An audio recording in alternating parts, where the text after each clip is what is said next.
On your screen there, President Cyril Ramaphosa is in Tembisa, that final push to get people supporting the party ahead of elections. Let's listen to what he has to say. Viva COSATU, viva! Viva! Viva COSATU, viva! Viva!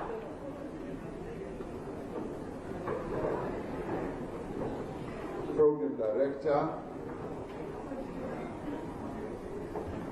President of COSATU, Comrade Zingi Shalosi, Second Deputy President of COSATU, Comrade Louisa Tipe, General Secretary of COSATU, Comrade Myrtle Bedboy, the Secretary General of the ANC Women's League, the other leaders of the ANC Women's League who are here, the chairperson of the ANC in the Gauteng province, who's here, the executive mayor of Ekurhuleni, who is also here, and the executive director of Above Normal, my good friend Masingita, representatives of the International Labour Organization, and representatives of the Department of Labour and Employment and Domestic Workers of our country, and comrades and friends.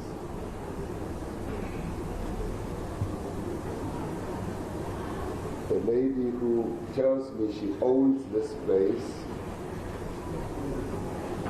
greeted me earlier and said to me she's a product of a domestic worker. And I told her that my mother was also a domestic worker. So I feel at home. I am really truly honored to address you on this, what I would regard as a historic occasion when we observe the anniversary of the ILO Convention 189 on domestic work, or decent work rather, for domestic workers. Because this gives us an opportunity to reflect on the progress that we have made since we in South Africa ratified the convention in 2013, and just as importantly, the progress that we have made since becoming a democracy in 1994. This is also an occasion to consider what I would say are the challenges that domestic workers in our country continue to face, and the work that we still need to do to improve their working as well as their living conditions. Now, as we are gathered here, we have to acknowledge but also celebrate the domestic workers of South Africa. And it is important that we acknowledge, recognize, and celebrate these very important people who do work day in and day out in our country. The contribution of domestic workers to our society and also our economy is immense. And it is a contribution that many of us may never realize, but it is a mammoth contribution. In homes across the country, around 1 million, and repeat, 1 million domestic workers and more carry out essential household tasks, cooking, various people in various households, looking after children, caring for the sick, caring for the elderly. That is the work that they do. And it is important that we applaud these very important people who do this type of work.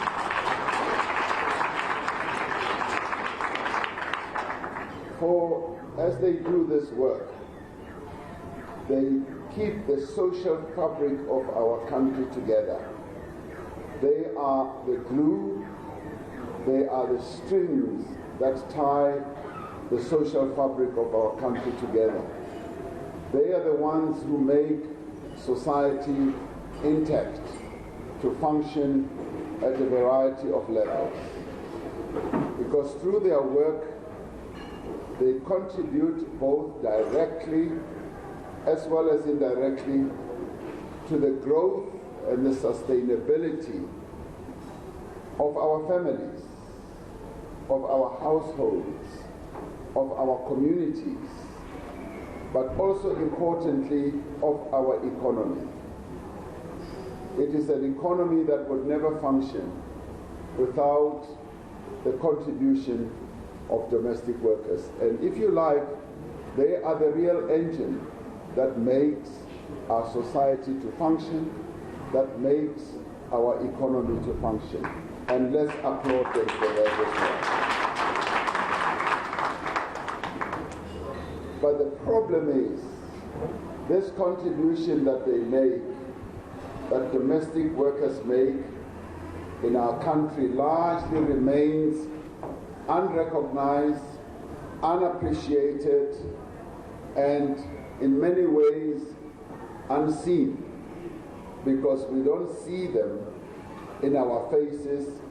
They work in households and they are removed from the front line of society's activities. Their contribution is not reflected in the wages that they are paid, in the conditions under which they often have to work, nor in the many ways that society recognizes achievement. We never even have awards ceremonies.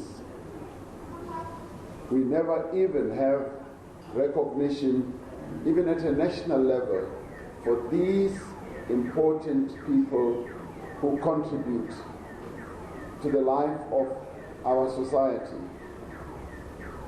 Now, in my view, this is a great injustice, and it has its roots in our apartheid past, where domestic work was one of the few occupations available to black women, where conditions were particularly exploitative and where abuse was common. Domestic work was one area where the triple oppression of black working class women was most evident and the most severe. Even after 27 years of democracy, and this is despite the progress that we have made, we still have not overcome this very sad past. We have still not provided domestic workers with the lives that they desire and the lives that they deserve, as well as the recognition that is due to them as the real engines, the real people who contribute to the building of families, of societies, as well as communities. In part, this is because of the persistence of many of the inequalities in our society, between black and white, between men and women, and between urban and rural as well. It is in part due to the continuation of poverty in our society, particularly among African women. And it is also because of the widespread unemployment problem that our country experiences. It is also in part due to the nature of domestic work. Across the world, domestic workers face many of the same challenges. Many are not in formal employment, and many find that they are not even registered as employees and therefore are not seen as contributors to the economy. As a result, their legal rights as employees are not respected, they are not recognized, their hours of work and other conditions of employment are also not regulated. Those domestic workers who are not in formal employment also do not have access to benefits such as unemployment insurance, workplace injury compensation, or even social protection that other employees in industry may have. Domestic workers are less likely to be unionized, and that is why the existence of this union is such a major milestone. For years,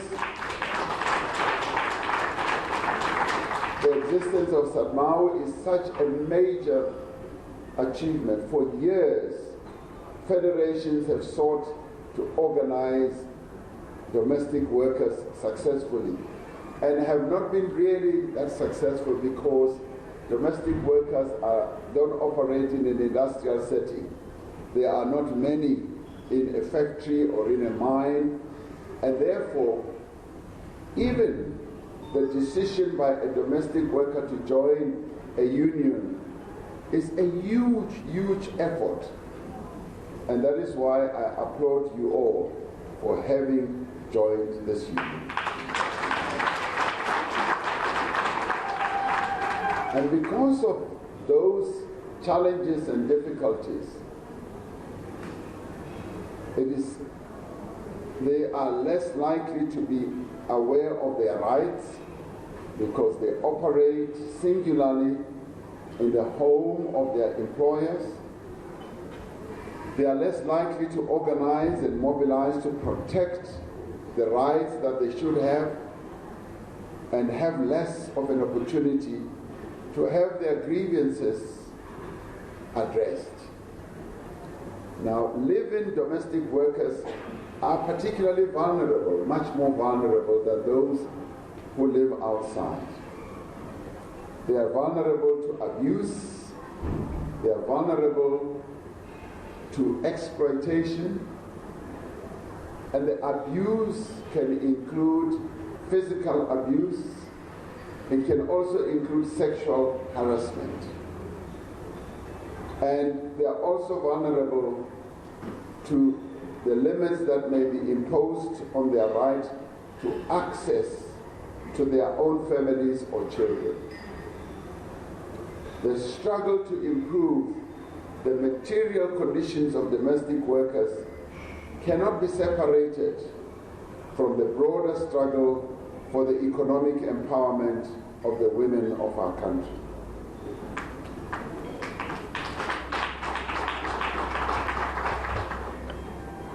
And that is why I'm so particularly pleased that the Secretary General of the ANC Women's League is here. Because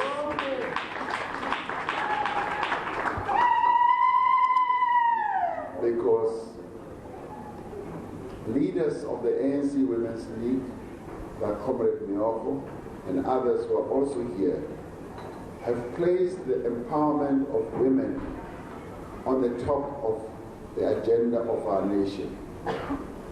Many women are forced to accept exploitative conditions as domestic workers because of the lack of other opportunities for employment or income generation. If we create more economic opportunities for women, we put greater pressure on employers to improve the wages and conditions of domestic workers. It was a particularly joyous moment when we went around the country and finally got the minimum wage accepted for workers in our country. Much as the wage for domestic workers was pegged at a lower level, I am certain that in a few years it will catch up with the minimum wage that should be paid to all other workers.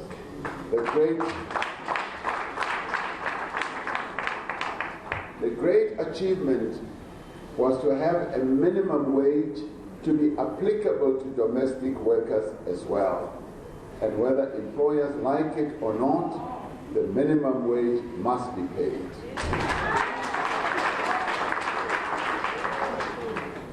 And if we improve the wages and conditions of employment of domestic workers, we improve the economic position of hundreds of thousands of women in South Africa. We improve food security in their households. We improve their health and educational outcomes for their children. And we lift more and more people out of poverty.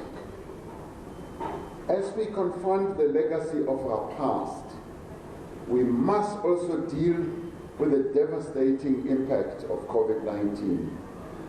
Statistics South Africa shows that there was a 26% decline in employment amongst domestic workers between the first and the second quarters of 2020. So domestic workers did suffer a devastating blow out of COVID-19, because suddenly they were just told by their employers, and one kept hearing those type of stories, that sorry, we can no longer keep you as an employee. And it could have been for a variety of reasons. Some of them could have been, really dubious reasons, that you will infect us with COVID-19, so go. And some would have been, no, we can no longer afford you. This means that there were 250,000 fewer domestic workers in employment after the first 3 months of COVID-19. While there has been some recovery, we have not yet returned to pre-COVID-19 employment levels. This has created great hardships for families across the country, worsening the living conditions of some of the most vulnerable and marginalized workers. It is therefore essential that we accelerate the recovery of our economy, but that we should also accelerate the creation of jobs. It also means that we need to continue to provide support to those most affected by the pandemic. Now, faced with these challenges and faced with the legacy of our apartheid past, we must acknowledge that we have indeed made progress since the advent of democracy and since the ratification of the ILO Convention 189. Working together, we have done much to improve the employment conditions, and we have also done quite a lot to advance the rights of domestic workers in our country. Measures that the ANC government has implemented include the sectoral determination for domestic workers, which was introduced in 2002 under the Basic Conditions of Employment Act, and which sets out comprehensive standards and protection for domestic workers. And here I must applaud and congratulate COSATU for having advocated the rights of workers. And this Comrade President Zingilosi shows the benefit of being in alliance with the African National Congress. That's where the benefit comes in. If COSATU was not in alliance with the African National Congress, you would have found it a lot harder to win all these rights for workers. And it was you as COSATU who continued to insist that the African National Congress must have a bias towards working people in our country.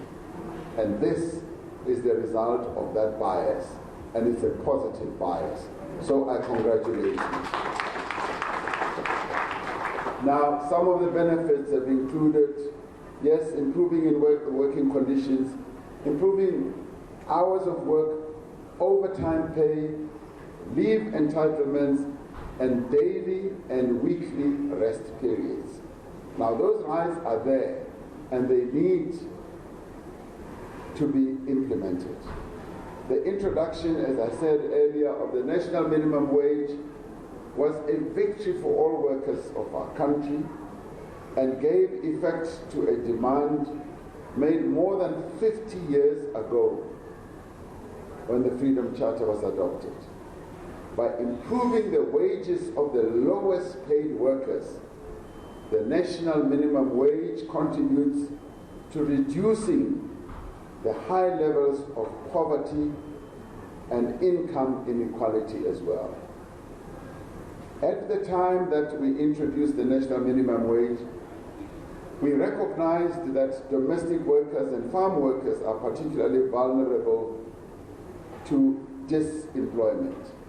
Together with our social partners at NEDLAC, we therefore established, yes, as I said, a slightly lower minimum for these workers, but with time, over time, this is going to catch up. The national minimum wage for domestic workers has since been increased to 88% of the national minimum wage this year, and is expected to be aligned with the general minimum wage, as I said, in 2022. And that in itself will be another great victory for domestic workers, much as it will take a little bit of time. Since February this year, domestic workers can now qualify for benefits under the Compensation for Occupational Injuries and Diseases Act. That's important. So, if you slip on a piece of soap in the kitchen and you get injured, and even if you cut yourself on your little finger with a knife, you can get covered. So that's what you should remember. This means that domestic workers who are injured can claim from the compensation fund, and the dependents of a domestic worker who died as a result of injuries incurred while on duty will also be able to claim. It is also mandatory for employers of domestic workers and employees to contribute to the Unemployment Insurance Fund. Full-time domestic workers can also claim UIF payments in cases of long-term or temporary inability to work due to illness, maternity leave, adoption, and also unemployment. Now, another significant development is the approval by Parliament of the ILO Convention 190 on the elimination of violence and harassment in the world of work. That was an important thing. Now, we anticipate that the instrument of ratification will soon be deposited with the ILO. And I'm glad that there's a representative of the ILO here today. Yes, the enforcement of labor regulations and minimum wages is the mandate of the Department of Employment and Labor and domestic workers have the same rights as other workers to lodge complaints. The department conducts inspections proactively and on the basis of complaints at workplaces to ensure that employers comply with all labor legislation. Now, of course, COSATU leaders always complain that we don't have enough inspectors, which is true. But the day will come when inspectors will be able to knock on every door, on many doors of households in our country, to go and inspect how domestic workers are treated. The day will come. Yet, despite the legal protection that domestic workers in South Africa have, we know that many abuses still occur and many laws are ignored by employers. Due to the nature and location of domestic work, because of the way the work is done, and the location in houses, many of which are hidden behind high walls, regulations are often difficult to enforce. Government needs to strengthen its inspection and enforcement capabilities, and we need to improve the resourcing and efficiency of bodies such as the CCMA, UIF, and the Compensation Fund. But we also need to work together to increase awareness both amongst domestic workers themselves and their employers of the laws and regulations regulating domestic work.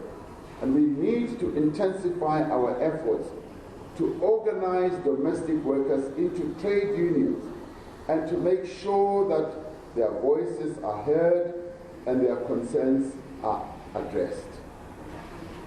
In 4 days' time, on Monday, on the 1st, we all know what is going to happen. And if you don't know what is going to happen, I ask you to go to the chair of the ANC, Comrade Makura, to go to the mayor of Ekurhuleni, Comrade Masina. They will tell you what's going to happen. This is an opportunity for domestic workers to also make their voices heard. It is an opportunity to choose representatives that have the interests of workers at heart. Representatives who are going to show that they are committed to improving the lives of domestic workers where they live.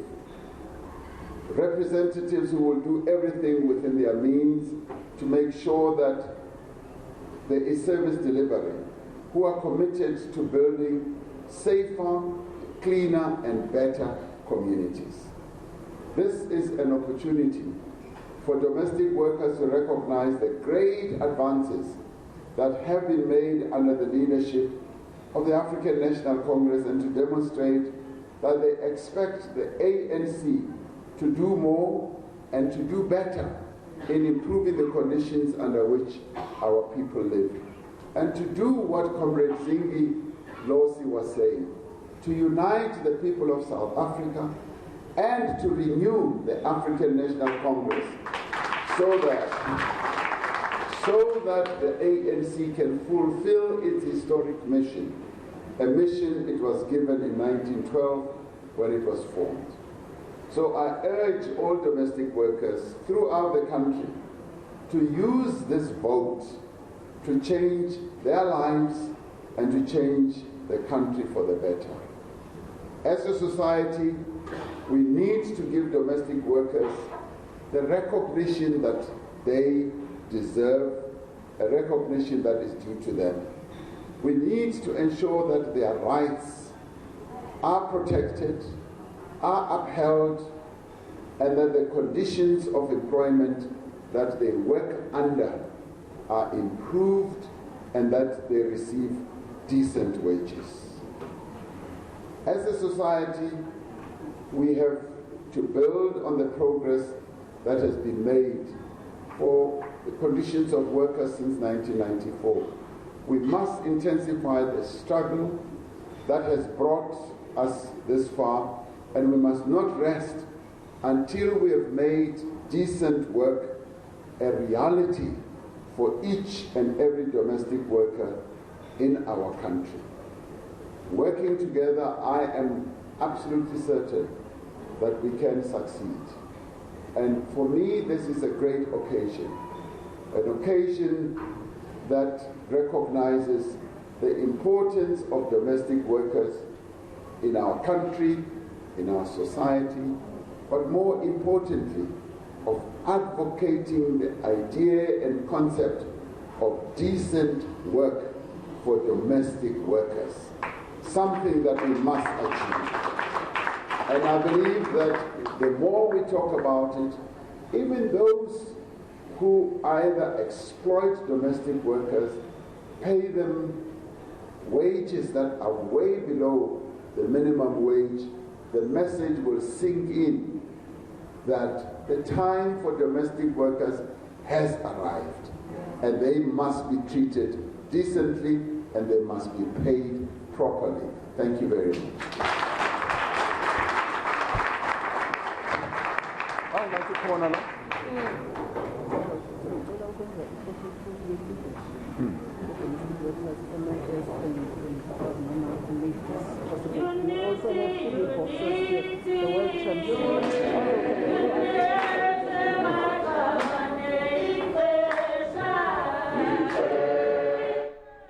President Cyril Ramaphosa engaging supporters in Tembisa with a focus on domestic workers and changes for the better that have been made for them over the years, now being able to claim from the compensation fund, for example. So he implores them to says, go out and vote, and so that we can make sure that your life is improved and they keep making policies that improve their livelihoods.